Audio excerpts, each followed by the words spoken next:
Alright, so this is going to be less about Colorado and more about a hot topic that I've been seeing a lot of lately.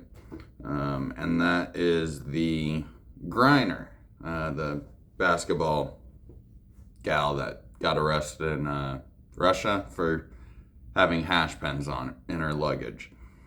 Now, if you're not aware of her, she was a very vocal person on the injustices here in America and refused to stand for the national anthem.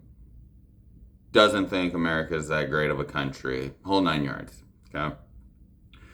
Well, she got caught with some hash pens over there in Russia, and is starting to find out that, well, America's not as bad as she thought it was. Her excuse for having illegal drugs in a foreign country is not knowing the laws, and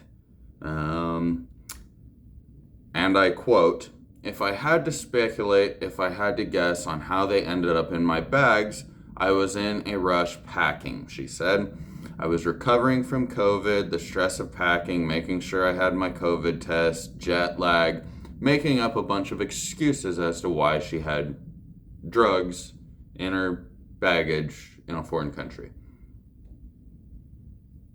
Already a stereotypical American, in my opinion, just blatantly throwing out whatever excuses she thinks is going to help her get out of this situation.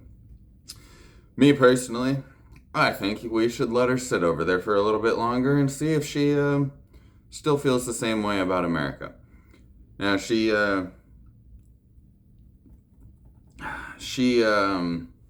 is very adamant about the American government doing what they can do to help her. Same government that she thinks is racist and all this other shit. Now, the government, from my understanding, is on the verge of making a deal with the Russian authorities in order to get Miss Griner, as well as a former Marine by the name of, where did it go? Paul Whelan, I think that's how you pronounce his last name. Mr. Whelan was arrested in Russia on allegations of spying. Now, given the military background, I'm a little more up for trying to get him home. Miss Griner, I think she needs to stay over there a little bit longer and enjoy her lovely stay in a Russian penitentiary. However, the trade deal that they are wanting to make is for a Mr. Victor Bout. Mr. Bout has been accused of supplying arms to Al Qaeda, the Taliban, and rebels in Rwanda. Now, personally,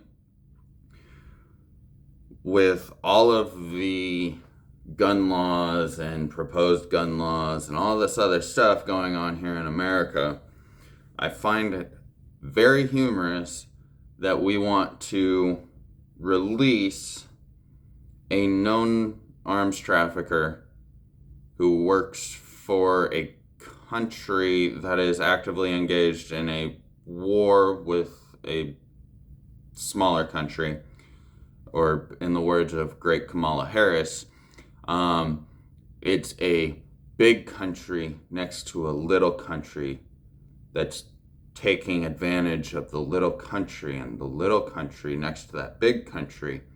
Well, you get the point.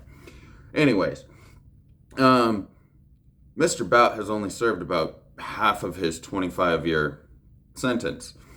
Now, Mr. Bout was convicted in 2011 on charges including conspiring to kill American citizens,